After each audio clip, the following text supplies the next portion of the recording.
Thanks so much for that, Kath. And I'd like to invite my panelists if you want to turn on your video screens. This has been a fantastic first 2 hours.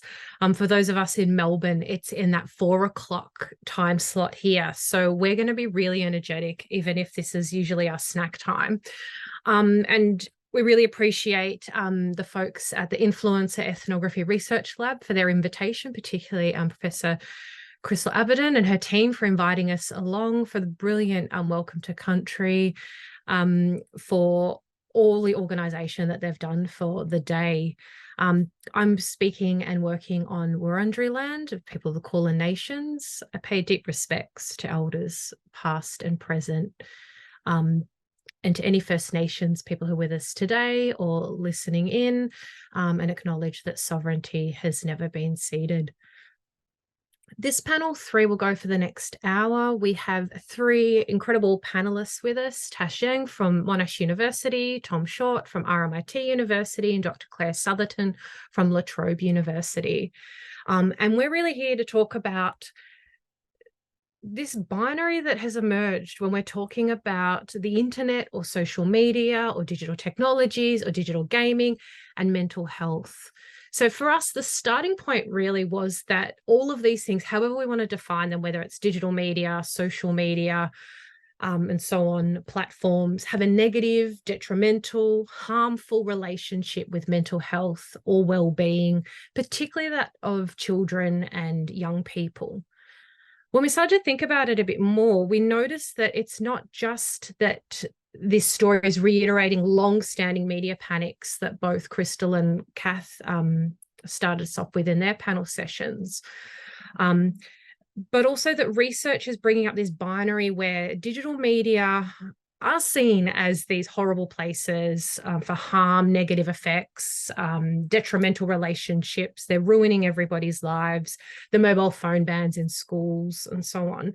But also at the same time that you can flip the arguments and that digital media champion as saviors for mental health, or that we can fix these problems of digital media through digital media and technologies. So you can't sit in between. It's one or the other. And the discussions seem to flip back and forth between the two, whether you're saying that digital media, social media is really harmful, or it's going to save us, that we can create another app, another platform, another function led by AI that is going to fix all of us. In the world of medical, psychiatric, psychological, public health research, we can see this dominant approach to research studies is to assess the relationship between 2 or more things. So the association between this pharmaceutical drug and how it might treat disease. How does this type of diet reduce cholesterol? How exercise improves digestive systems or not?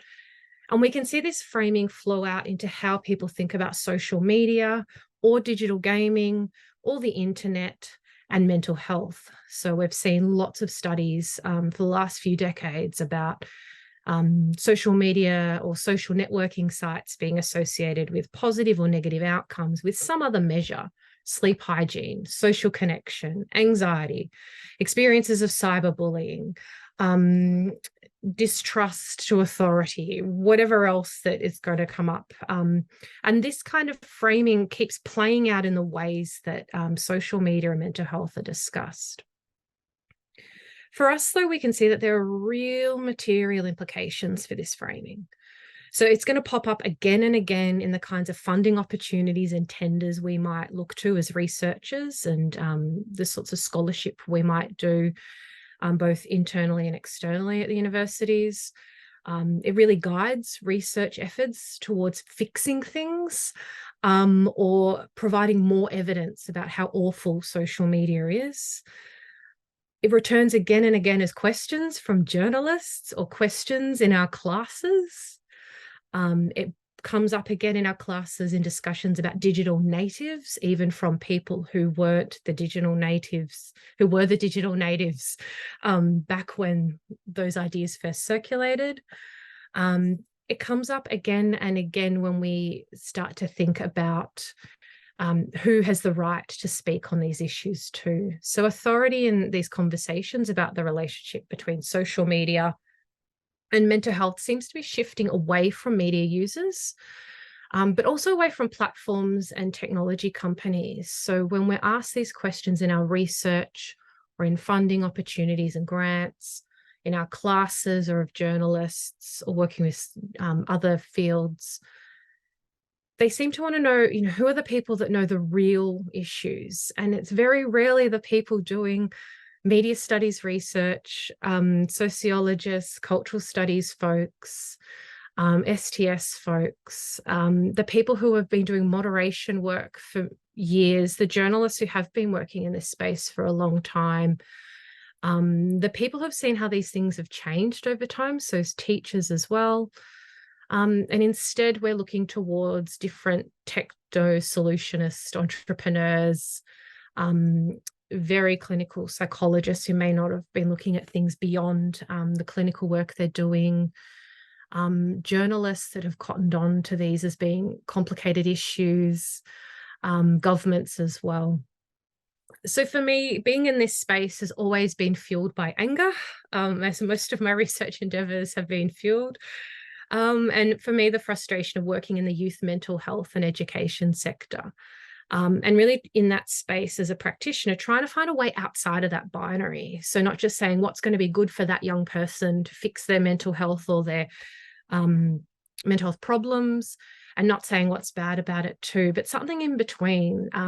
Can we talk about something else other than this good or the bad when supporting or working with other people, whoever they might be, or different communities?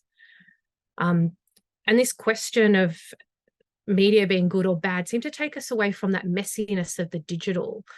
We heard about the labor that comes through with influencer practices from panel 1. And again, the different ways we think about assumptions between fake and real, natural, unnatural from panel 2. And a lot of that messiness is erased as well when it comes to mental health. So for my panelists today, we're going to be talking about what are the metaphors or framing that are used when we're talking about this relationship between digital media, whatever that is, and mental health, and whatever that is. That kind of flip between savior and downfall, risk and benefits, harm and health. We'll be thinking and talking about what these metaphors or frames hide, why this binary is a problem, and can we escape this binary too? And can we think about things that really get to our own experiences as well? Can we think otherwise about this? So I might invite Tom as our first speaker to give us a sense of how do these frustrations emerge in your research, teaching, and work? And I apologize, Tom, because I did say I'd start off with Tash, but here we're not working with any kind of binaries or structure in any way, shape, or form. So I'll hand over to you. Thanks, Tom.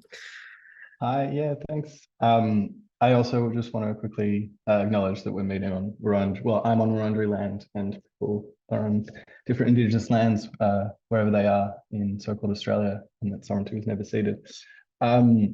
Thanks for that introduction, Nat.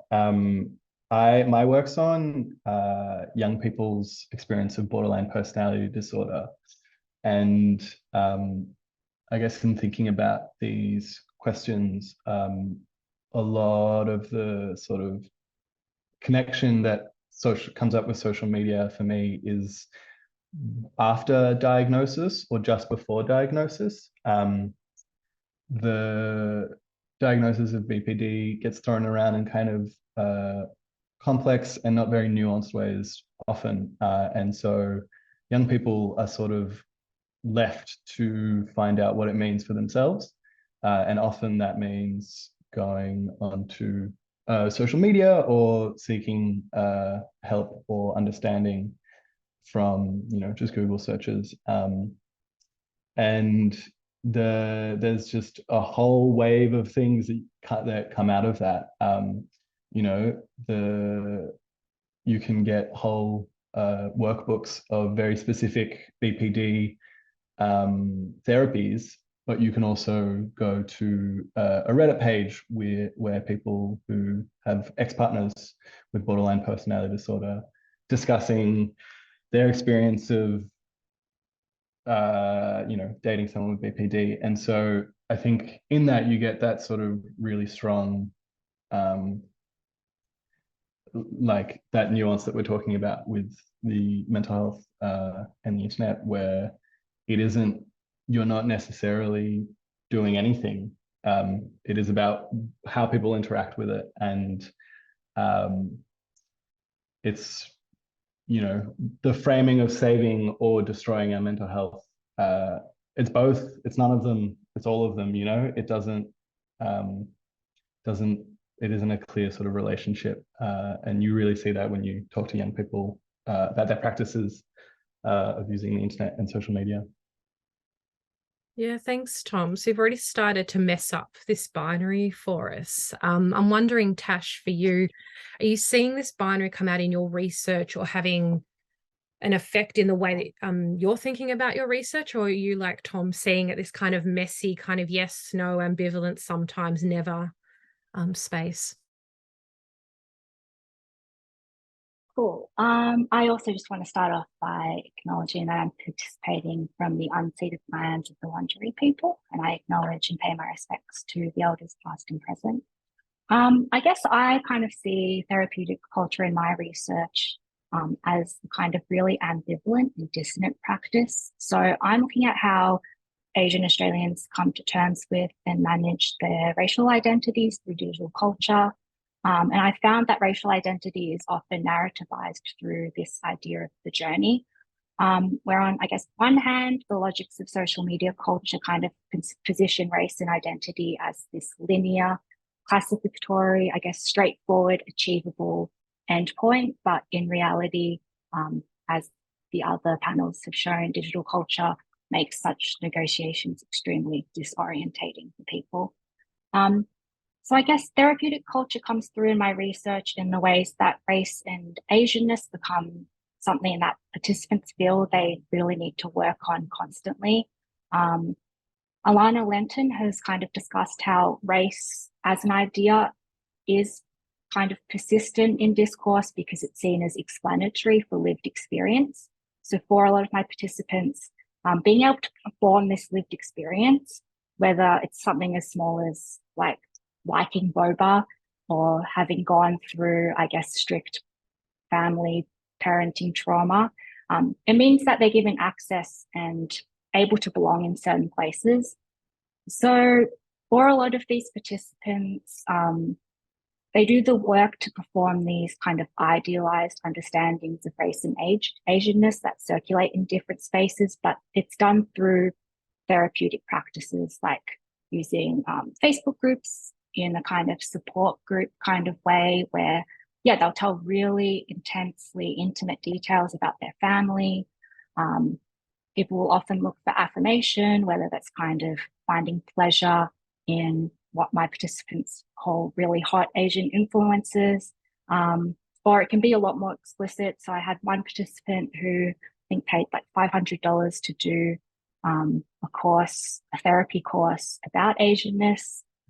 But yeah, I think I've always just been really interested and wanted to give more nuance to this idea that people overperform online or are too emotional online.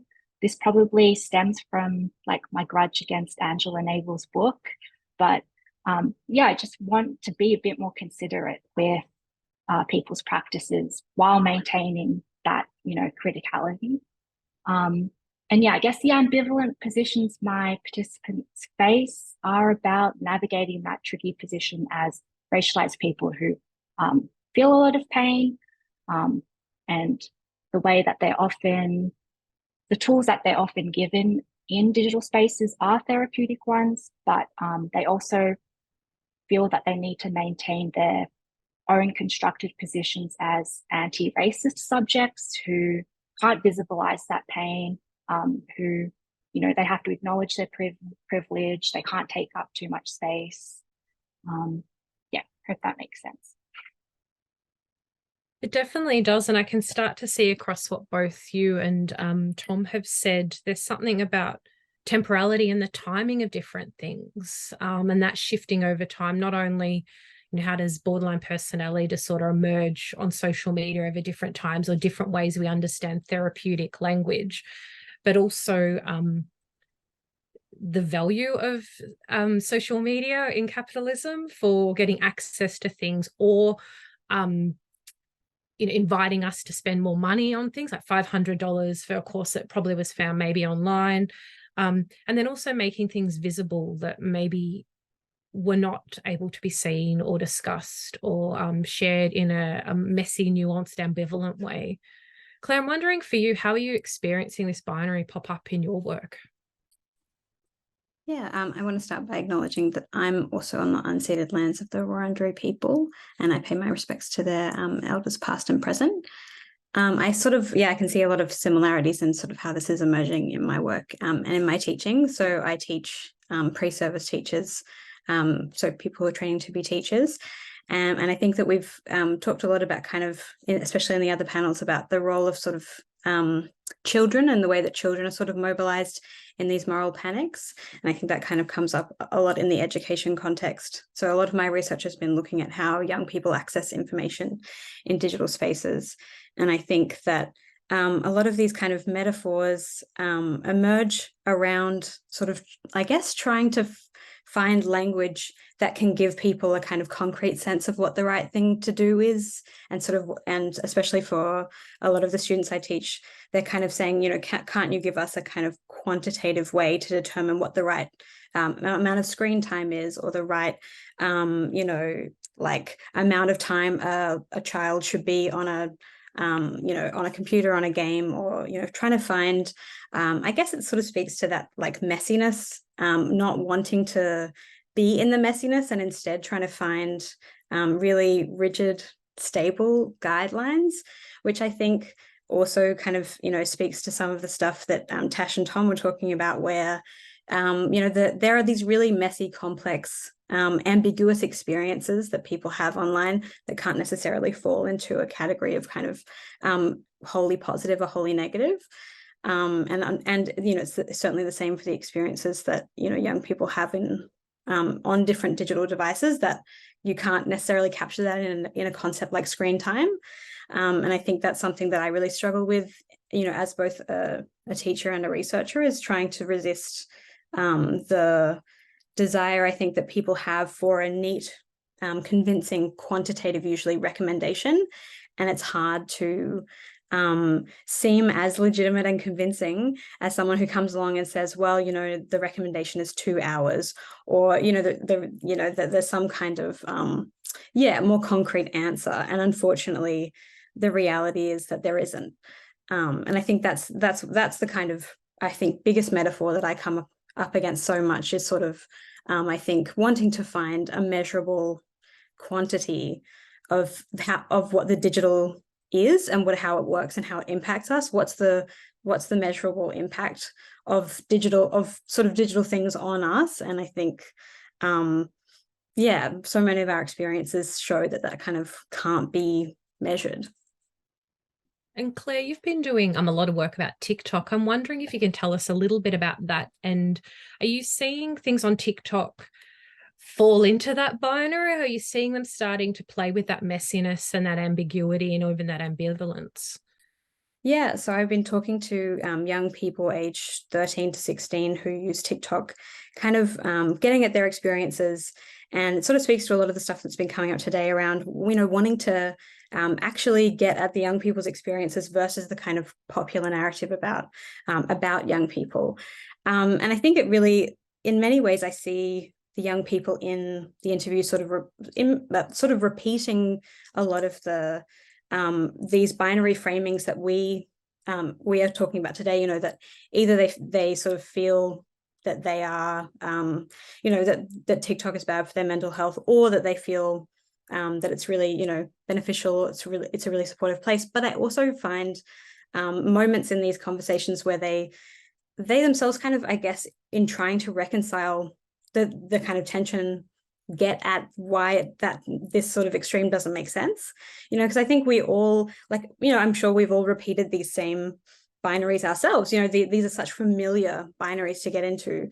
So I think it's the fact that we come back to them over and over again that shows that there is a messiness in between that we have to kind of confront. And certainly that's a huge theme in all of the interviews, is the kind of inability to sort of it doesn't make sense to sit in either of these binaries, because there are all of these ambiguous moments where it's sort of like, you know, experiences that can't wholly be categorized as kind of joyful or suffering. You know, there's always something in between.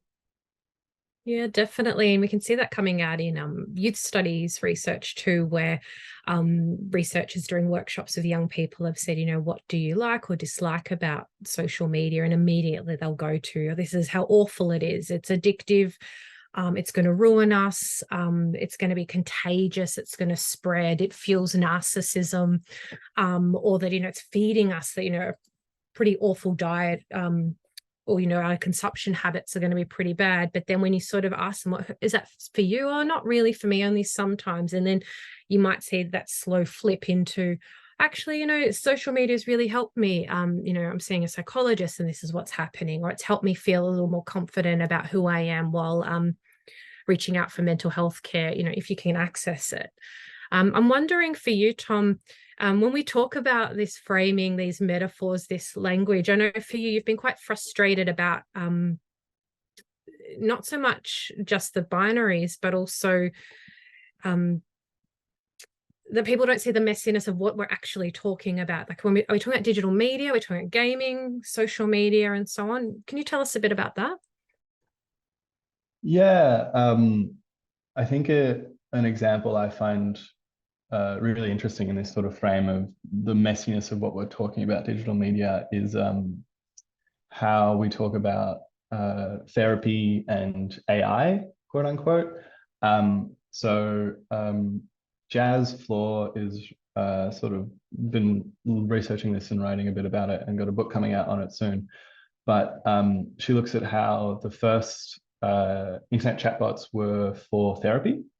And it's a practice that I think is sort of growing. And with ChatGPT, there's sort of some people are using it to do particular therapy. And so you can go to ChatGPT and say, oh, this is my life story. Can you help me, give me Gestalt therapy? And ChatGPT responds to you as a therapist. And so that is one way that AI can be used to do therapy. Sort of, I guess the messiness of this really comes out when you think about other ways that people have tried to think about this and that fit within the same category. At RMIT, there's a project that was done recently by their names are gone, but project's called UmiBot, and it's a chatbot for people who've experienced image-based abuse, and it's sort of, people can go on and sort of say, hey, there's sort of 3 different ways people can interact with this. I think I know someone who has been subject to this, I've been subject to this, or I have committed image-based abuse myself. And committed, I'm sure it's not the word that they use, but and then there's all of these different ways that the chatbot can respond and all of these different resources that can lead you to. And the researchers, when they're talking about this, I went to a talk by them, show just sort of briefly scrolled through an Excel spreadsheet that they had that was just massively populated with all of the different responses to particular words at different points throughout the process that people would come through. And it was informed by this feminist research ethic throughout it, and is about sort of providing non-judgmental and stigmatized care and resources for people. And that's, you know, we're talking about the messiness of digital media, that fits within the same frame as someone asking ChatGPT to, you know, psychoanalyze them. And so, you know, and this is a point that lots of people have been making about AI, is that, and these techniques, is that they are not objective and they're not ambivalent, and there is bias coded into them and has been from the start. And recognizing that you can do interesting and different things with it, like UmiBot. Yeah, sorry, I feel like I didn't come to a point. No, but it's interesting bringing up that that sense of ethics and where it plays out here, and that there's not much room in that binary for an ethics. That if we are immediately saying that this practice or this platform or this set of content will immediately lead to XYZ we're raising.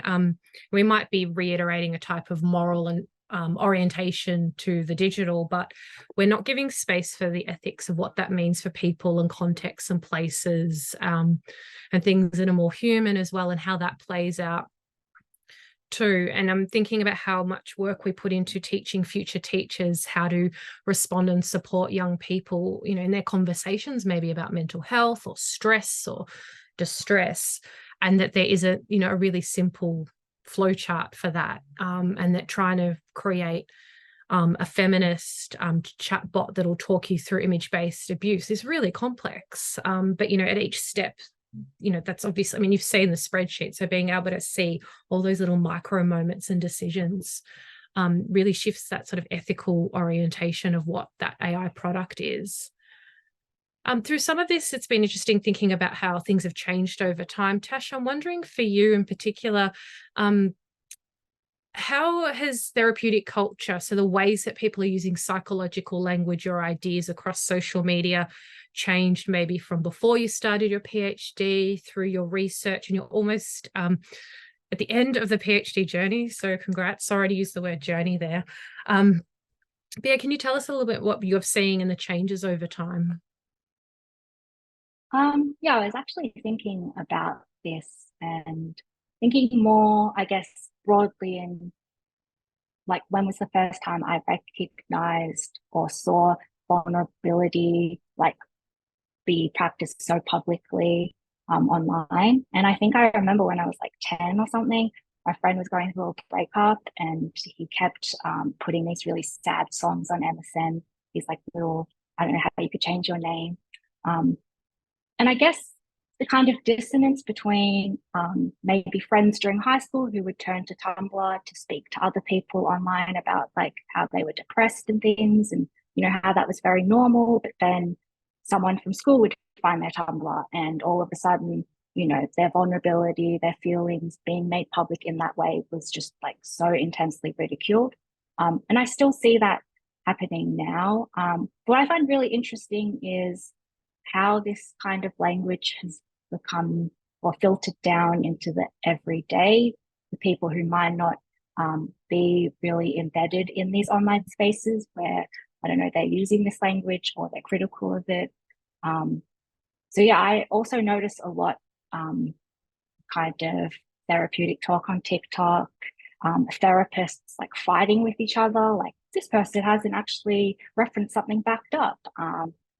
Or just like, you know, everyday influencers saying like, you don't actually have to give your friends space to tell you their problems. You can actually set that boundary. Or even just like the way that the public and like popular culture, they get so excited when therapy culture is used in, I mean, language is used in the wrong way. Like I'm thinking about that Jonah Hill instance. Like people just attach themselves to it so fast that, yeah, there was no, I guess, acknowledgement of like the broader context of this. Yeah, definitely. And that there's almost micro changes over time too, and that the flow of these things shift really quickly. Claire, I could see you nodding. Did you want to add something there as well? What you're thinking? I think the Jonah Hill example is such a it's a beautiful example, and it kind of speaks to, I think, what we're getting to a lot, which is the way that we talk about technology as and digital spaces as if the digital is the primary thing and everything going on kind of is sort of secondary. Like we talk about, you know, the Jonah Hill thing, it's often referenced in like you know, news accounts as this kind of social media firestorm, and there's all this social media commentary when it's primarily a kind of conversation about, you know, like relationships and you know, gender roles and you know, potentially abuse, depending on how you understand it. But this is kind of, I think, what we're getting at, like what are we really talking about in all of these different situations that we tend to focus on the technology, on the tool, on the digital thing, and lose track of kind of what are all of the other things connected to it. And I always encounter this a lot with my students, is sort of they're always sort of like, why are you talking about all of these different social problems when we're supposed to be talking about technology? I'm like, these are all connected to the digital. The digital is not this like singular thing. It's connected to all of these other complex things. And unfortunately, you're going to have to learn a bunch of other stuff just to be able to talk about technology. And I think this is something that we come across a lot, you know, if you're talking about, you know, the way that therapeutic language has filtered into kind of, you know, social media spaces, our kind of popular discourse. It's connected to so many other big kind of social changes, which, yeah, we've kind of touched on. So I just think it's so interesting the way we often end up having these cyclical conversations because we don't want to talk about how much bigger these things are. Well, I mean, yeah, I think that's my 2 cents. You know, nobody wants to talk about the pain of breaking up with someone, and you know how complex that is for young people and working with young people too, or being a young person or in a family or household. And instead it's easier for us to, you know, oh, it's just what people do on MSN back in the day, or, you know, whatever platform people put their feels and, you know, change the song lyrics to, or, you know, the different kinds of social issues we're facing. I'm wondering, Tom, I know for you, you've been looking at how that's playing out in terms of psychiatry. So who, you know, who has the right to say what's an issue? Where are the problems sitting? Because it seems to reflect what Claire was saying, that, you know, there is a bigger issue that's being played out on, say, Twitter, for example, but people are sort of focused on what's happening on social media rather than some of the bigger picture. Do you want to jump in there? Yeah, definitely. Yeah, I think sort of thinking about the broader social conditions in term and sort of just the conditions in terms of my research on young people with BPD. So there's sort of like, it's become quite a popular topic on social media, and it's become much more sort of commonly known. And a lot of that is attributed to sort of the pandemic and people being online quite a bit. And then sort of there was Amber Heard had a very sort of public diagnosis of BPD in a court case with Johnny Depp. And that's definitely part of it. But sort of you can also step back, and there's been this active push within psychiatry and psychology the last 15 years to diagnose more and more young people. And that is absolutely part of the growing diagnosis of young people, and part of it being discussed more on the internet. And that's messy and complicated. And how does that filter down into the practices of young people on Tumblr or on Reddit? Is not a sort of simple, well, we're being saved by having a diagnosis. Yeah, it like really does need to be embedded in the broader contexts that it's occurring in. And I guess that's also playing out in the way people are talking about neurodiversity too, and that being really important for them making sense of their lives. In some interviews I've been doing over the last 2 years through the pandemic with people that have ever seen a psychologist or counselor or therapist, some of them had received a diagnosis of ADHD, some were in the process of getting it, and that journey, again, to use the journey language similar to Tash's participants, that was the language they were using, really shifted. And they also could speak back to some of the assumptions that, oh, I'm not just saying I have ADHD because I saw, you know, 5 TikToks, but I'm actually thinking about it, and I'm talking about it with my friends, and then I'm seeing how to potentially, but not always, seek out a formal diagnosis. Or for one person, their HR coordinator suggested it to them 2 years ago, and they've been sitting with it for a while. So these things are not, there's not that immediate impact that is happening in the way that people are talking about what's influencing their practices. They don't go, oh, I've read one meme about how to break up with someone using psychologist language, or I've seen one thing about BPD and boom, I have it. But it's almost a way of sort of going back and forth across multiple different spaces, places, people, platforms, practices to make sense of their own lives. And I think in some ways that speaks back to that dopamine discourse that pops up all the time, that if you're on a platform, that's this immediate dopamine, or it's sort of this immediate ingestible consumption experience that we're having. When we talk to people, there's something else happening as well that isn't necessarily immediate. It might build up over time and then dissipate and then come back into the foreground. In the same way that, you might be like, oh, this is what I want to do. I'm going to wake up every morning and go for a run. Not me, but that's you. And then you sort of psych yourself up, do it for a bit, then life sends you off on another journey too. So again, we're kind of talking about this sort of messy temporality through all of this. And that however we engage with digital media is different at different times for different people, even if we can also acknowledge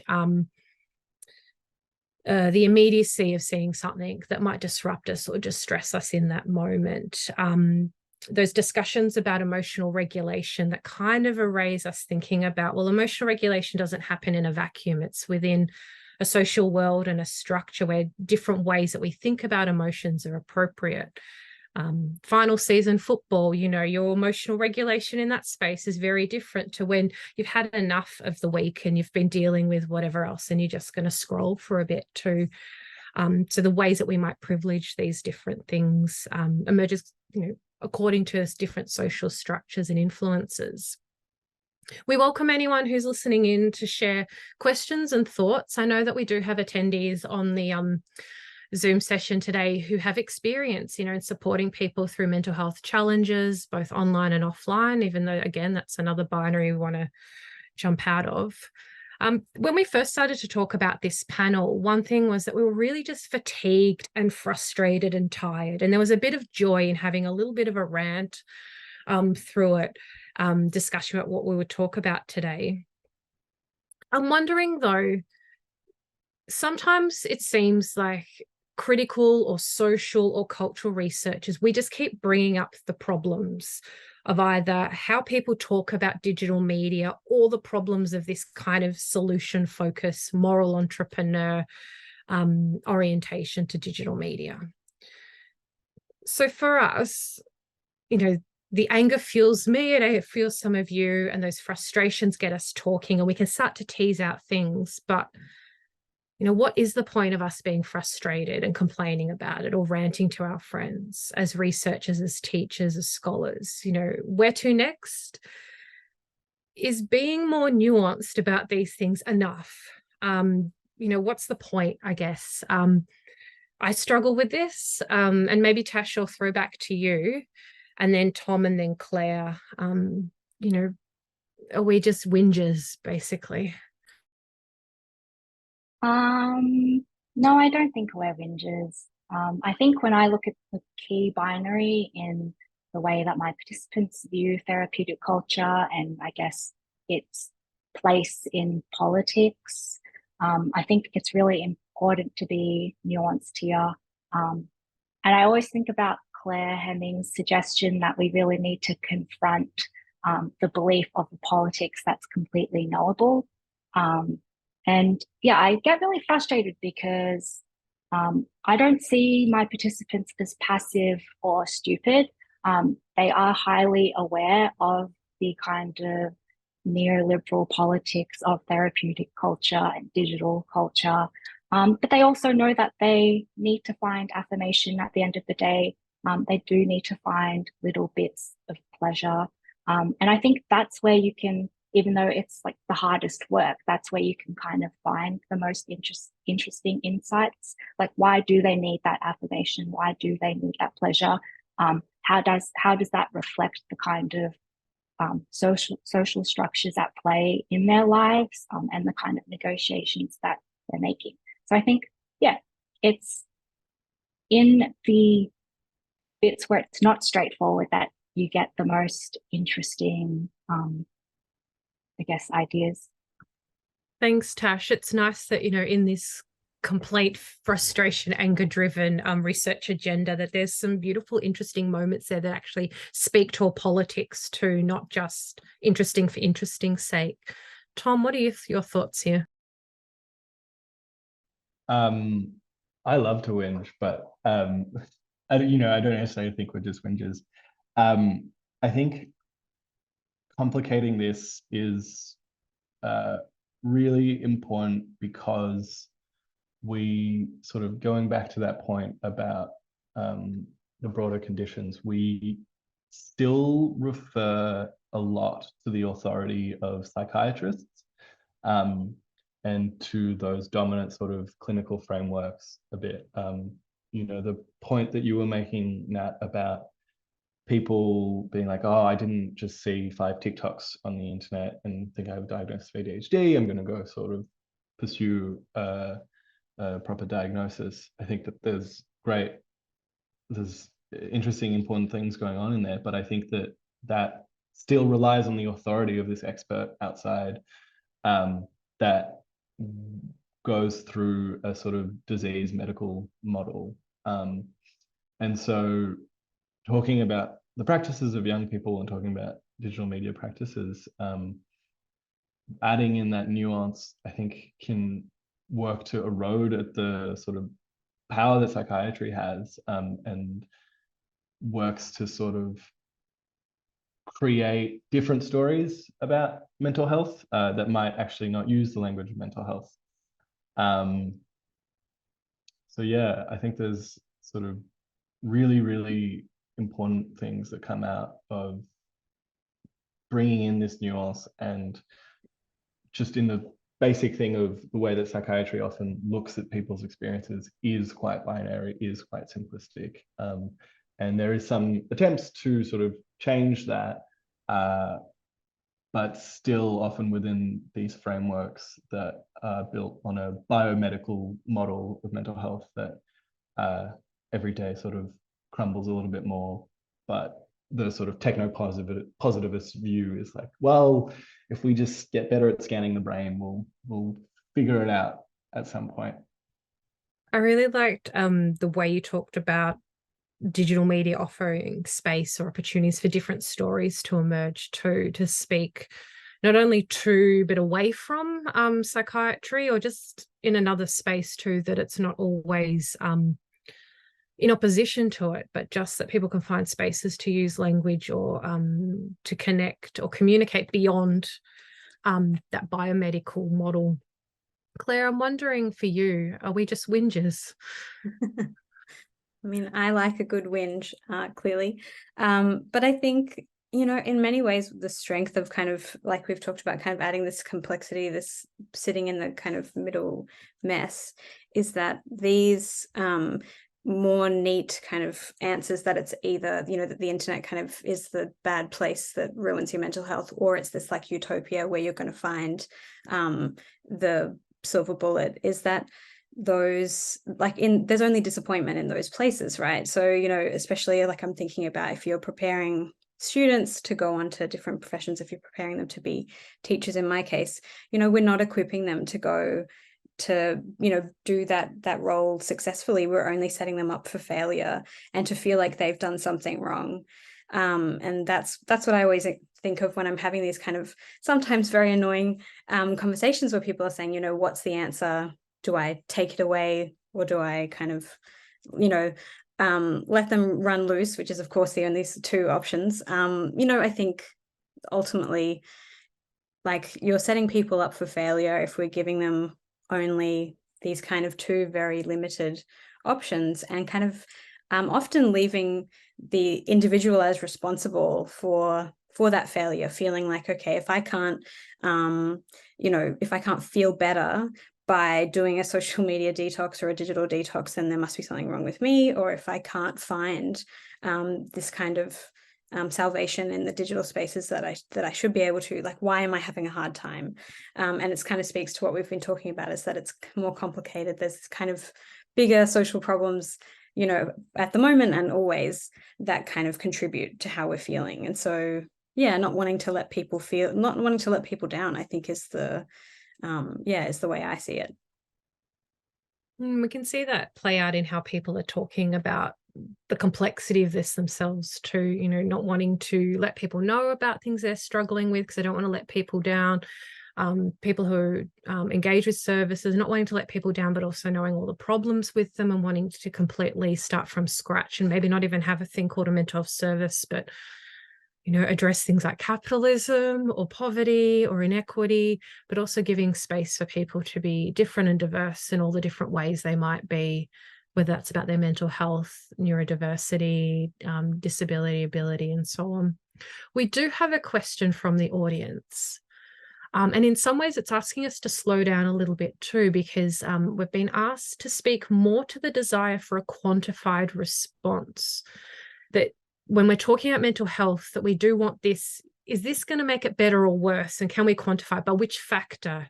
How and why does this focus on a kind of optimal dosage about this platform's okay, but not this one. This many hours on here are okay. Talking to this many people or not is going to help us, fix our mental health issues.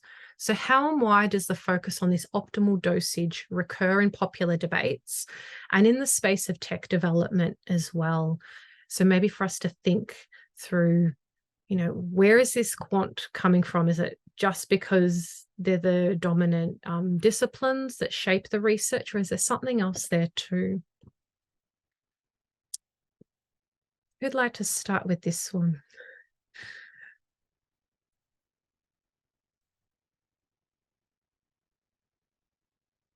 Tom? I can start because maybe my research speaks less to it, so I could start off. I guess for me, this question, it goes back to people's desire to just have information there for them. So my amazing supervisor, Akane, writes about the classificatory imagination of social media, how if you kind of partake in these practices of organizing information in the correct way, that grants you access to certain spaces. It's the same kind of thing that I see in my research. You kind of learn about the cultural references, the traumatic family story plots. And once you've got that down pat, then you're Asian online, you're Asian in these spaces and you belong. So I assume it's maybe a similar kind of thing where, you just want to know the breakdown of if you spend 25 minutes on this platform, you'll be happy, do 10,000 steps a day, you'll be happy, eat this much protein. Like, I would love for everyone to tell me what to do because I'm so tired. I won't tell you what to do next, but Tom, I'll tell you what to do. Are you able to tell us a little bit what your thinking is about this the desire for a quantified response about an optimal dose? I think in my work, something I'm interested in is when we're talking about mental health, often it does come from sort of clinical literatures and that sort of population epidemiology way of looking at mental health.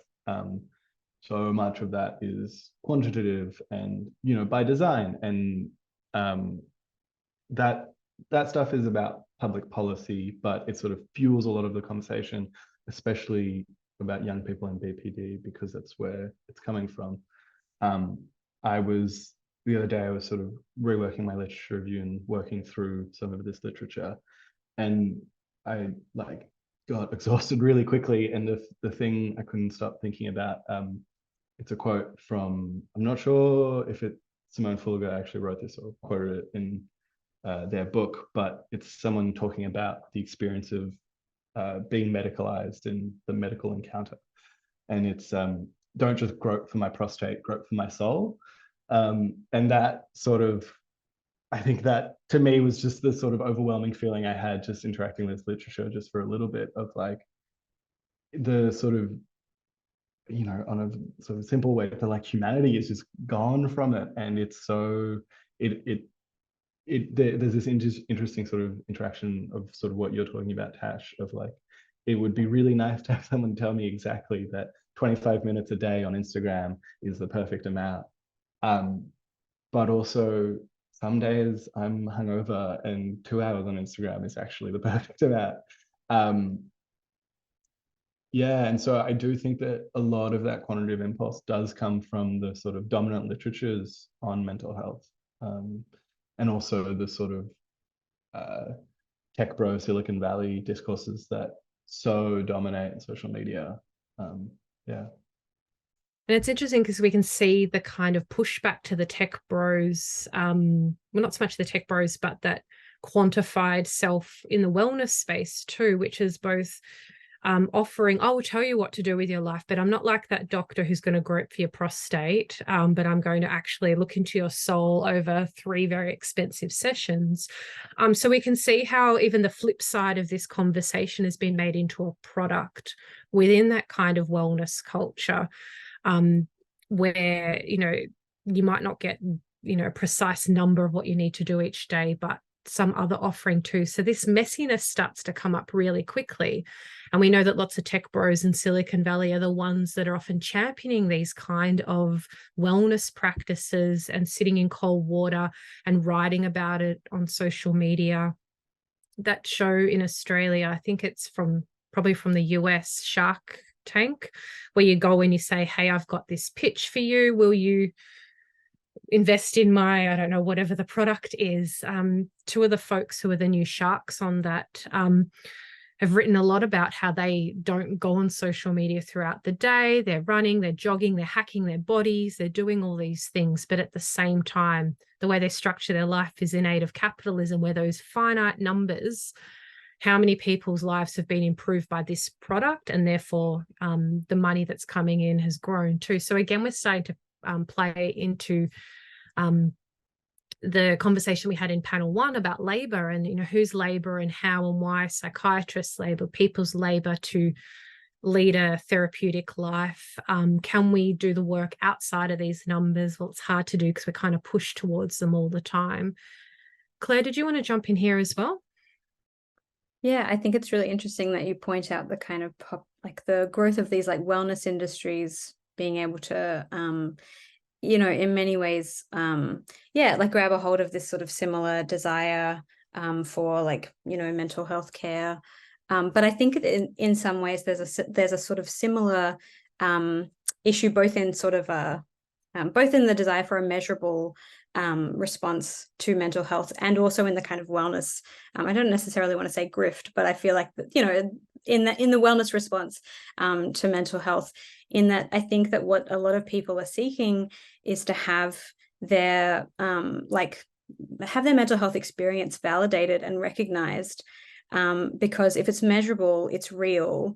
And if someone is recognizing it, even in a kind of more dubious therapeutic context, they're still saying your experience is real. And I think that there's a real, of course, you know, mental health conditions have a real history of, you know, people being not necessarily believed in medical contexts, or having their experiences treated, you know, as not real. And certainly different groups are affected much differently. But, you know, that this sort of the power of these measures, like measurements, being able to kind of, you know, wouldn't it be nice if you could have a doctor, like, you know, listen to your heart and say, yes, you're depressed. Like, that would feel really validating, because when you're feeling depressed, it's happening inside, like it's happening kind of at a, you know, in a very sort of intangible way. And I think the reason that the idea that kind of quantification measurement has such a hold is that we believe it to be more tangible, more real, less subjective to our kind of, because I think at a fundamental level, we kind of don't believe ourselves. And so, you know, mental health conditions, you know, especially because of the way that they affect you and your kind of subjective experience, your kind of, as you go about the world, having something measurable appeals at an individual level so much for that reason. Not just, I mean, of course, you know, we're kind of social science minded, have an interest in the kind of structural level, but I just think at a personal level, having something that we can quantify is extremely appealing for that reason. And that's also the way that these kind of wellness industries have been so successful, is replacing the quantifiable with a personal connection that says your experience is real, your experience is valid, and I will give you the crystal or whatever it might be to treat that condition. So yeah, that's kind of, I think at a personal level, why the measurement is so successful. And then we can see that playing out in the way that research is structured to provide real evidence for different kinds of groups that do, genuinely want to support or make social change as well. We can see that playing out, in every news article that, have percentages at the beginning about mental health and the changes over time too, even though we can start to kind of tease apart some of those problems and where they might be supportive or not for different groups of people and communities. To wrap us up in the last 5 minutes, I'm wondering that instead of being asked, is social media good or bad for mental health, or digital media or chatbots or whatever, what question would you really like to be asked by either journalists or students in your classes, or funding bodies or other researchers or governments? What's a question you would really love someone to ask you? You don't have to answer it, but we're giving a bit of food for thought for anyone who is watching this that can get us into the media, or to work with different organizations, or to have some new research coming our way. Tash, can I start with you? I'll just pop your... Oh, sorry. I was just going ooh and ah about a question. I guess paying more attention to the ambivalence and dissonance, what that actually can tell us, instead of, I'm speaking more in relation to, I guess, politics and politics of identity here, because yeah, there are large parts of the left who often err into the right, who just are really reductive about this and just see it as narcissism. But yeah, how can we be a little bit nuanced, not to use that word again? Yeah. We welcome you using that word again. Thanks, Tash. Tom, what's your question for folks with power in some ways? I'm really interested in all the sort of different entangled strands that come into social media on the internet. And so I guess thinking about the material context of social media on the internet. And often when we talk about the material context of mental health, that's been about sort of brain chemistry and all that stuff. And I like thinking about more the sort of material in that kind of like leftist way of thinking about material. I find really interesting and useful, and also love displacing the authority of psychiatry as much as possible. Yeah. If I had to push you to put it into one question that, I would drop into your email then tomorrow as concerned citizen, youth mental health org, interested journalist, how would you condense that? Can you?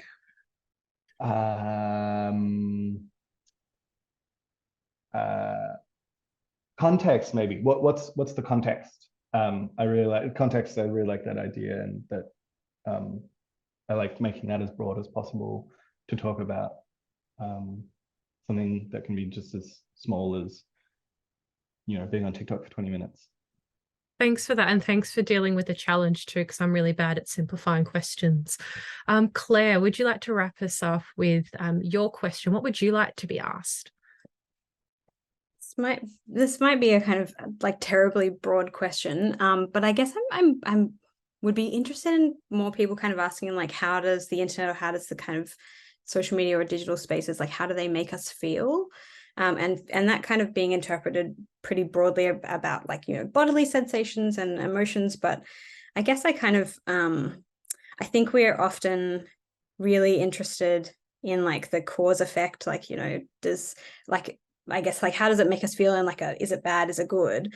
But I feel like we navigate a lot of digital spaces with lots of like changing emotions. And I guess I'd be interested in people just sort of being more curious about what are the feelings that we get in digital spaces beyond the kind of bad, good, and everything instead in between. And like, like, why might you look at a picture and feel suddenly really embarrassed? Like, what does it remind you of? What does it connect you to? Yeah. And I guess, like, being open to the sort of incredible intensity of feelings that I mean, at least maybe that's just me, that, you know, I find in digital spaces. So I would just like to be asked about more feelings, I guess. Thanks for that. I changed my question to that too. It's a beautiful way for us to wrap up our panel. How can we talk about feels beyond dopamine, and emotions beyond this immediate contagion? Thanks to the panelists, Tom, Tash, and Clare. I really appreciate your contributions. I'd love to open up for panel 4, who'll be hosted by Gabrielle De Sita, and Gabrielle's panelists as well. So thank you.